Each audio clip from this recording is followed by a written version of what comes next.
Hola queridos hermanos, que el Señor bendiga mucho sus vidas. Damos gracias al Señor por este bello domingo que el Señor nos regala. Y les invito entonces a que podamos abrir nuestras Biblias en el libro de Mateo. En el libro de Mateo estamos cerrando, finalizando un mes muy especial que ha sido el mes de las misiones. Sin duda que el Señor nos ha bendecido y también al mismo tiempo el Señor nos vuelve a hacer su llamado de que tenemos que ser una iglesia misionera.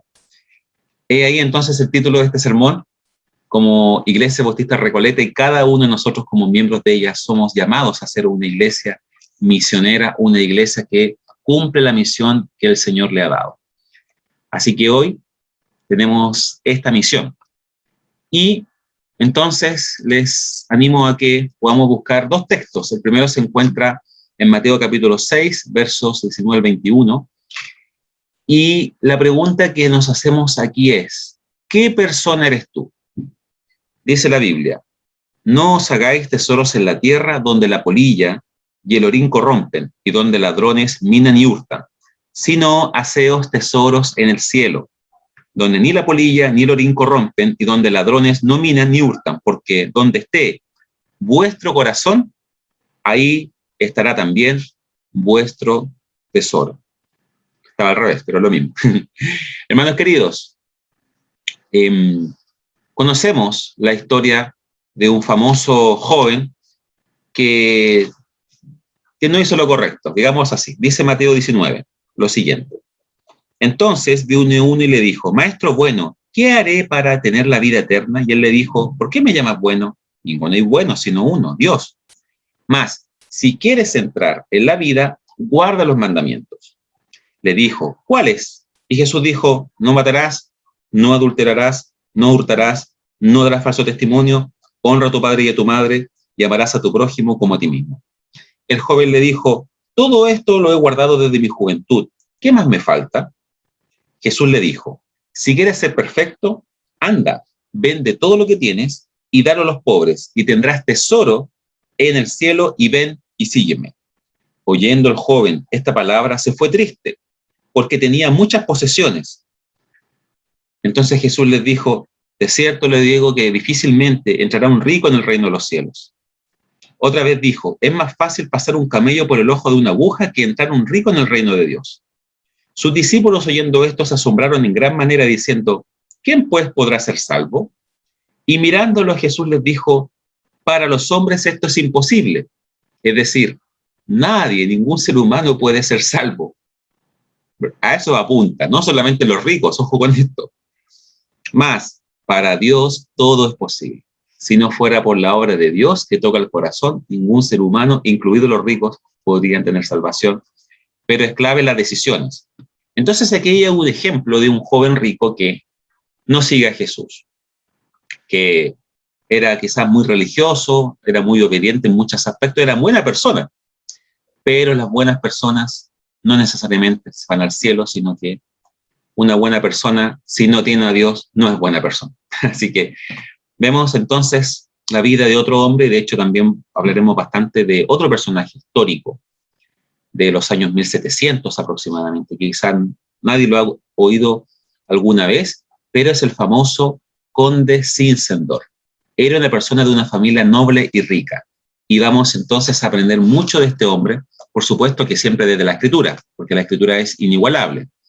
Pero lo que les puedo, mientras tanto, decir de este hombre, era que ya a sus 6 años de edad, Ludwig von Zinzendorf, tremendo nombre, ¿cierto? Era de familia luterana, alemán, una línea pietista se llama. Este hombre, a los 6 años, estaba sentado a la mesa con su Biblia abierta, leyendo y orando, cuando de pronto un gran grupo de soldados suecos, que eran los invasores de la zona, entraron entonces al interior del castillo. Entonces, de pronto llegaron, visitaron todas las habitaciones, pero de pronto llegaron donde estaba él, este niño de 6 años. Imagínense, orando y leyendo. Y de pronto, este niño levanta la mirada, saca la mirada de la Biblia y la oración, los mira a ellos, levanta la vista, vio a los soldados y volvió a su oración y a su lectura bíblica. Los soldados se detuvieron y dijeron, ¿saben qué? No podemos saquear este lugar custodiado por Dios. Estos invasores quedaron asombrados, no por los adultos fuertes, ¿verdad? Y fortachones, ¿cierto? Musculosos, buenos y diestros para la guerra. Ni tampoco pudieron hacer mucho más, ¿verdad? Para sacar el castillo, sino que vieran a un niño y la fe de este niño, la espiritualidad de este pequeño, los conmovió, incluso a ellos. Era un niño especial. Y en nuestra iglesia también hay niños especiales. Cada uno de nuestros niños también son especiales, cuando se entregan a la obra del Señor. Entonces, también, ¿qué más hacía este pequeñín? Desde su tierna infancia, él escribía cartas de amor para Jesús y las lanzaba desde la ventana de la torre del castillo, con la certeza de que el Señor las recibiría y las leería. Por favor, no haga usted esto si vive en una casa o en un departamento. Pero la inocencia de este niño y la fe que tenía desde pequeño era una fe importante e inigualable. Y entonces, les quiero comentar, porque él después viene a ser un promotor importante de un grupo de cristianos llamados los moravos. Y en ese tiempo la gente probablemente se vestía así. Es importante esto porque lo que vamos a ver de la palabra de Dios, lo vamos a ver cómo ellos lo aplicaron en sus vidas. Cuando el joven Zinzendorf vio de pronto, visitó otro lugar y vio una pintura que se llama El Ecce Homo, de un hombre llamado Domenico Fetti. Esta imagen mostraba a Cristo sufriendo en la cruz y una descripción que decía: yo hice todo esto por ti. ¿Qué haces tú por mí? Yo hice todo esto por ti. ¿Qué haces tú por mí? Desde que este joven miró esa pintura, quedó asombrado y sintió que el Señor lo estaba llamando. Desde ahí se entregó entonces plenamente al servicio del Señor, que ya era un niño especial, pero se entregó al Señor. Y fue por ello también que buscó una esposa que lo apoyara en su ideal. Se casó finalmente con una condesa, pero esta condesa era una mujer muy especial. De hecho, lo apoyaba tanto que después el grupo la apodó como la madre adoptiva de los hermanos. Se transformó en una mamá, espiritualmente hablando, de todos los grupos de moravos. El conde Zinzendorf recibió de pronto en su grande, tenía muchas tierras. Moravia es una zona que queda en República Checa, que queda pegado entonces o al lado de Alemania en esos tiempos. Esta zona, en el fondo, él tenía grandes terrenos, pero él, ¿qué hacía entonces con su dinero? ¿En qué se gastaba toda la fortuna que tenía, cierto? Porque él podría, en ese tiempo, se esperaba que a él lo preparaban para poder dirigir todo el dinero de su familia, tener puestos políticos. Era esto lo que, en el fondo, a él lo preparaban para esto. Era continuar lo que su familia ya hacía. Sin embargo, él tomó decisiones. Y él amaba la palabra de Dios, oraba al Señor, escribía estas cartas que las lanzaba por el castillo. Vio esta pintura, se sintió transformado porque sentía que Cristo lo llamaba desde su palabra, por supuesto. Y él en un momento entonces, en sus grandes tierras que tenía, de pronto un grupo de personajes llamados los moravos se ubicó entonces en su terreno. Era un gran terreno. Pero estos moravos venían siendo perseguidos por distintos grupos religiosos también. Los moravos eran un grupo que tenía sus raíces en los discípulos de Juan Hus, alguien que estuvo antes de Martín Lutero y que había muerto por la causa de Cristo, y también por los discípulos de Pedro Baldo, los valdenses, que muchos de ellos después se hicieron anabautistas.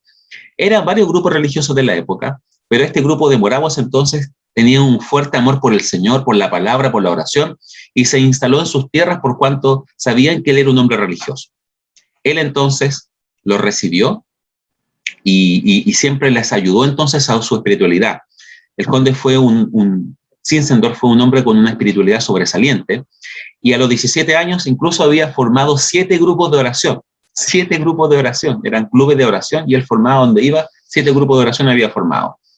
Y él entonces empieza a renovar la fe de este grupo, ¿verdad? Este grupo que ya venía perseguido, pero con una fe. Él entonces también Dios junta a sus hijos, ¿verdad? Y los lleva entonces a dar un paso más allá. Entonces, esto empieza aproximadamente en el año 1727. Dio su dinero para las misiones. Fue un hombre especial. Ahora, ¿Cómo eran estos grupos? ¿Qué características tenían los moravos? Les quiero comentar algunas cosas para que ponga atención. Y qué desafíos también son para nuestra querida Iglesia Bautista Recoleta todo esto. En primer lugar, aproximadamente 29 o 30 personas se juntaban a orar de este grupo. 50% de la comunidad que oraba salió al campo misionero. Mucha gente fue al campo misionero, fue a predicar a otros lados. 50%. ¿Cómo sería si nuestra iglesia, el 50%, la mitad de nosotros, la mitad de los que ahora están conectados, se fueran a distintas partes del mundo? Qué maravilloso sería. Porque esta iglesia, la iglesia de los moravos, no estaba buscando templos, no estaba buscando fama, no estaba buscando poder ni dinero. Ellos estaban buscando hacer la voluntad de Dios. Y en medio nuestro también sabemos que el Señor ha llamado a varios de ustedes a poder salir de nuestro país, de nuestro amado país, e ir a otros lados, pero a predicar la palabra de Dios. Por tanto, prepárate, hermano, confía en el Señor. Dios te ha hablado muchas veces y de muchas maneras, y hoy te lo vuelve a confirmar. Tú eres un misionero, ya sea donde estás ahora, y Dios bendiga a los que están predicando en sus barrios, en sus casas, a sus vecinos. Dios bendiga a los que también están predicando y hablando de Cristo y siendo buen trabajador en sus empresas también. Pero también Dios bendiga a aquellos que van a ir fuera del país y llevar el evangelio a otros lugares. 22 de los 29 misioneros murieron en el campo misionero, algunos a pocos meses de estar ahí. Todos estos moravos se involucraban en el discipulado de otras personas. No se conformaban con reunirse a orar y leer la Biblia, que era lo básico, hermano. Lo básico, no es lo máximo. No me diga, pastor, me leí la Biblia en un año y que ya lo logré todo. Hermano, eso es lo básico. Y sin duda, estos hombres tenían tan puesto su amor por el Señor y su mirada en Cristo, que se involucraban en discipular a otros, porque eso también es ser misión. Aquí donde tú estás, a tu hijo, a tu vecino, a tu compañero, a tu jefe, a donde quiera que tú estés, habla de Cristo. La extensión del reino de Dios para ellos era una prioridad, no era algo optativo. Tenían que tener una mirada de reino, más allá de nuestras cuatro paredes, de su terreno ahí, en las tierras del conde Zinzendorf. Ellos miraban mucho más allá. Y la oración es el motor que mueve al pueblo de Dios. La oración es el motor que mueve al pueblo de Dios. Y sin duda, la iglesia tiene que siempre estar dispuesta a moverse, a dispersarse, no a quedarse quieta. Por supuesto que algunos permanecerán, ¿verdad?, para preparar a otros. Pero la iglesia tiene que tener una mirada de salir de donde está. Por eso Hechos 1:8 dice, recibirán poder, pero ese poder no es para creerse tener el poder, sino que es para ser un testigo, para predicar a otros, en Jerusalén, Judea, en toda Samaria y hasta lo último de la tierra. Es decir, cuando no cumplimos Hechos 1:8, no salimos, no somos testigos donde quiera que vayamos, Dios manda Hechos 8:1, que habla de que Dios mandó una gran persecución, y la persecución hizo que la iglesia de Jerusalén, que estaba muy cómoda en su ciudad, pudiera entonces obligadamente salir a otros lugares. No esperemos que vengan calamidades, no esperemos que vengan problemas de todo tipo para poder salir de nuestra comodidad e ir en obediencia al Señor y predicar a Cristo donde Él quiere que nosotros lleguemos. Estos hombres, los moravos, animaban a todos, niños y adultos, a memorizar la Escritura, a cantar la Escritura, para que así, cuando a alguien le tocara predicar, pudiera hablar de la abundancia del corazón, porque de la abundancia del corazón habla la boca. Por tanto, si nuestra mente, si nuestro pensamiento se llenan de la palabra de Dios, se llenan de lo que Dios tiene con nuestra vida, si recordamos las promesas del Señor, si sabemos todo eso, entonces nuestra boca va a hablar la palabra de Dios, vamos a pensar la palabra de Dios. Pero si nuestros pensamientos se centran en los problemas de la sociedad, en nuestros problemas internos, ¿verdad?, en cosas que realmente son terribles, pero a la vez no tienen nada, no son eternas, sin duda también vamos a ensimismar y pensar en nosotros, y perdemos el foco en Dios y en su misión. Por esa razón, ellos animaban a todos a predicar, pero antes de predicar, llenarse de la palabra de Dios y la oración. Porque la Biblia, dicen ellos, trata sobre un padre misionero que envía a un hijo misionero y que tiene una novia misionera, que somos nosotros la iglesia. Por eso, entre ellos oraban entre sí constantemente. Ellos oraban constantemente por los misioneros. No fueron conocidos Usted nunca había escuchado de ellos. No fueron conocidos por ser una iglesia grande numéricamente. No fueron una iglesia conocida por tener un gran templo. Y Dios bendiga si tenemos un templo maravilloso, pero que sea para únicamente exaltar a Cristo, nada más. Pero era una iglesia grande en las misiones. Y eso es sinónimo de ser grande ante los ojos de Dios. Nosotros entonces anhelamos ser una iglesia que primeramente ame a Dios con todo su corazón. Este es nuestro lema, aquí partimos. No tendrás dioses ajenos delante de mí, dice Éxodo capítulo 1, capítulo 20, verso 1. Porque constantemente vamos a ser dioses de nosotros. A veces tu imagen. Y por no perder tu imagen, te da vergüenza hablar de Cristo. Eres tu propio ídolo. O quizá el ídolo del dinero, el ídolo del placer, el ídolo de tener bienes materiales, una casa grande, un auto de lujo. Puede que tengas el ídolo de ser inteligente. Hay muchos ídolos que se pueden formar en nuestro corazón que tienen que salir de ahí porque Dios tiene que ser nuestro único Señor y nadie más. Nadie más puede ocupar el lugar cuando tú te encuentras placer y máxima plenitud en algo, eso se transforma en tu ídolo. Pero la Biblia dice, en el Salmo 16, verso 11, en tu presencia y plenitud de gozo, delicias a tu diestra para siempre. Solo en Dios tiene que alcanzar placer nuestro corazón. Por eso amémoslos, dice Deuteronomio capítulo 6. Amarás al Señor tu Dios con todo tu corazón, con todas tus fuerzas, con toda tu alma y con todo tu ser, en el fondo. Amemos al Señor. Y el amor a Dios implica obediencia a Dios. Mayor amor, mayor obediencia. Por eso, resiste la tentación, busca al Señor, ámalo con todo tu ser, lee la palabra, pone canciones, escucha predicaciones, lee la palabra, júntate con tus hermanos, crezcan en el Señor, oren entre sí, participa en los grupos de comunión, crezca, predique, hable, amemos al Señor, porque en el fondo queremos pasar toda nuestra eternidad con Él. Pero hoy debemos aprender a disfrutar de su presencia constantemente. También, ama a tu prójimo como a ti mismo. Deseamos ser una iglesia así, una iglesia amorosa, una iglesia que se preocupa de los más necesitados. ¿Cuánto nos gustaría volver el próximo año a nuevamente tener un albergue como lo hicimos el año pasado? Que este año no pudimos. Pero qué amor más grande.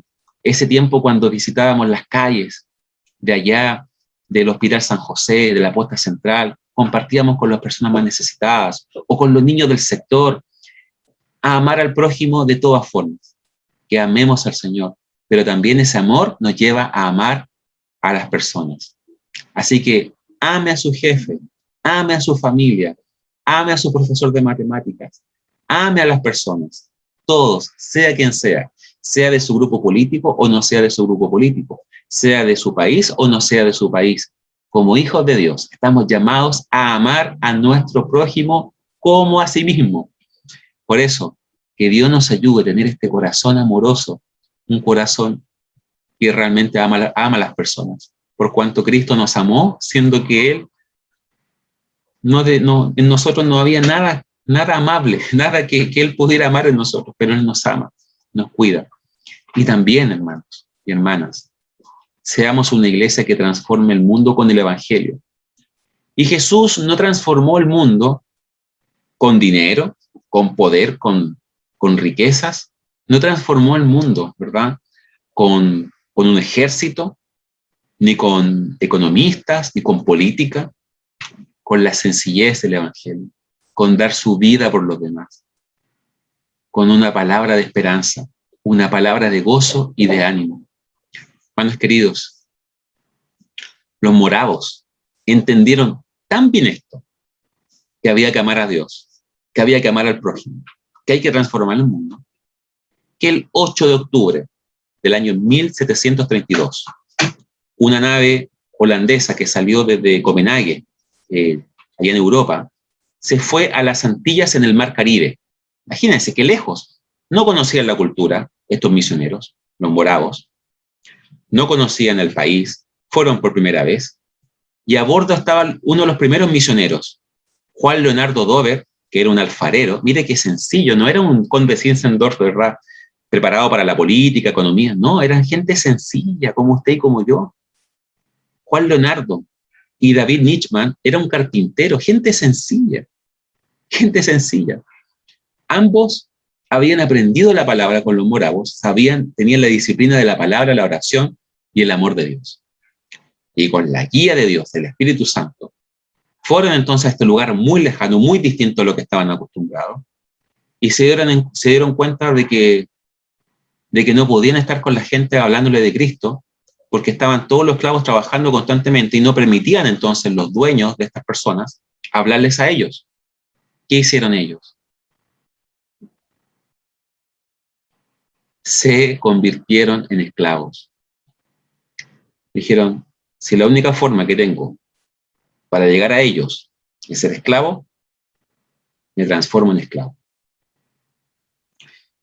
Se transformaron en esclavos para poder llegar a los esclavos. Y siendo esclavos, hablándole a otros esclavos, muchos esclavos entendieron el mensaje y alcanzaron salvación. ¿Qué ejemplo es esto? Dios se hizo ser humano para que los seres humanos entendieran el Evangelio. Los moravos se hicieron esclavos para que los esclavos entendieran el Evangelio. Y nosotros, ¿en qué nos vamos a convertir para que otras personas conozcan al Señor?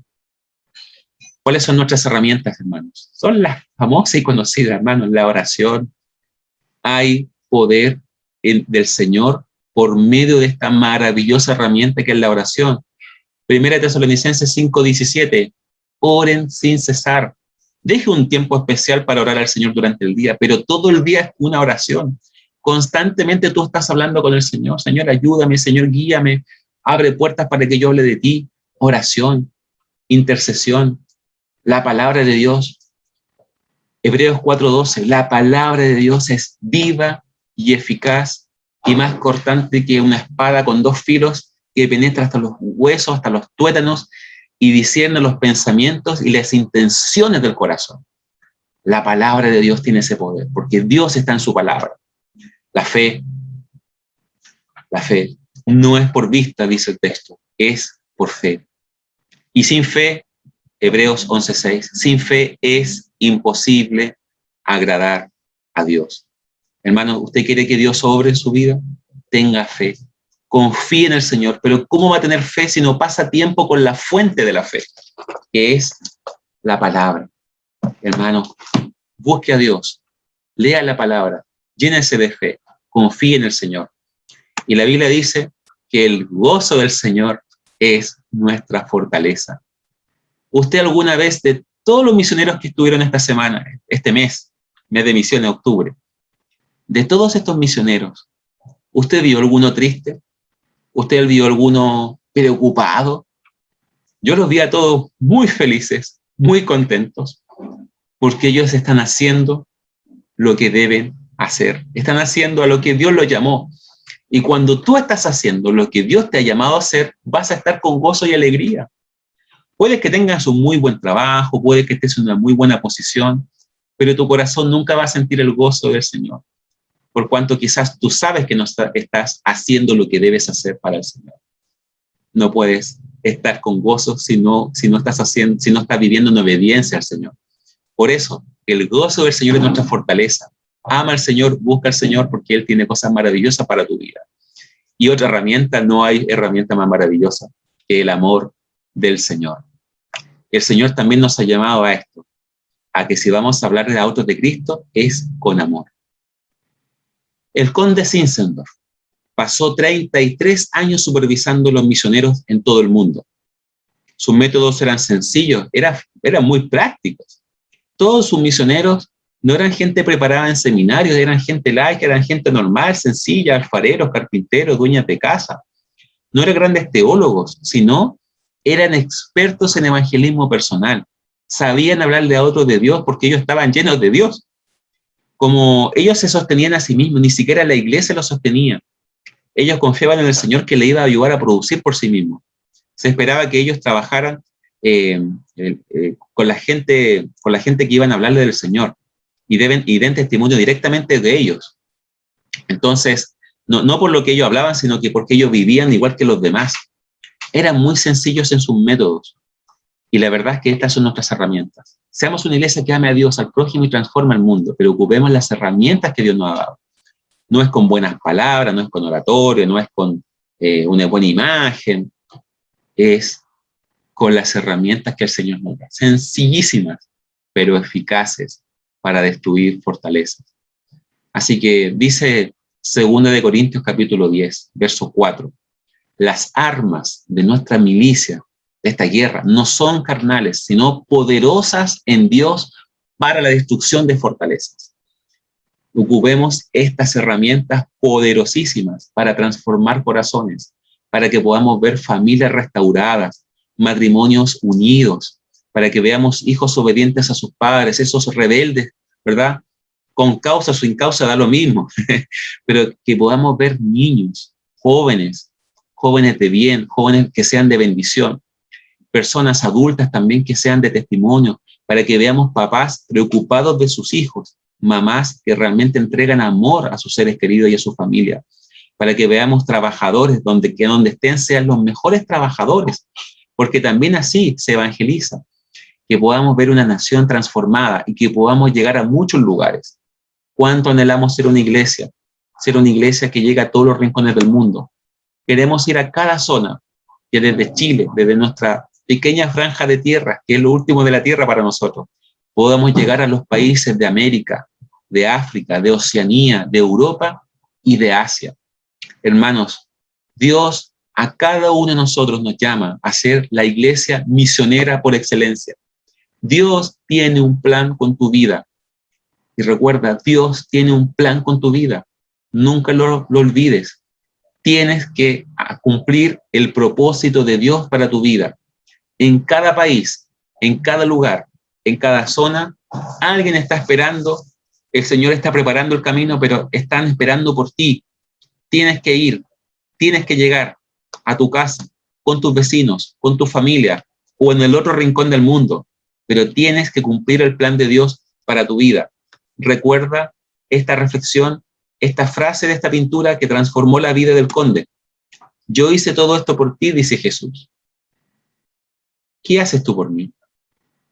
Jesús murió en la cruz por nosotros. Jesús hizo todo, lo dio todo, consumado es, dijo, una de sus últimas frases. Cumplido está. Todo lo hice por ti, por amor a ti. Nadie tiene mayor amor que el que da su vida por sus amigos. Jesús nos ama. Jesús se entregó por nosotros. Y la pregunta es, ¿qué haces tú por mí? ¿Qué vas a hacer hoy tú por Jesús? ¿Qué vas a hacer mañana por Jesús? ¿Qué vas a hacer la siguiente semana, el próximo mes y el resto de tu vida? Hazte esta pregunta hoy día y vuelve a hacértela durante la semana. Jesús hizo todo eso por mí. ¿Qué haré yo por él? Le invito entonces a tener un tiempo de oración. Oremos al Señor.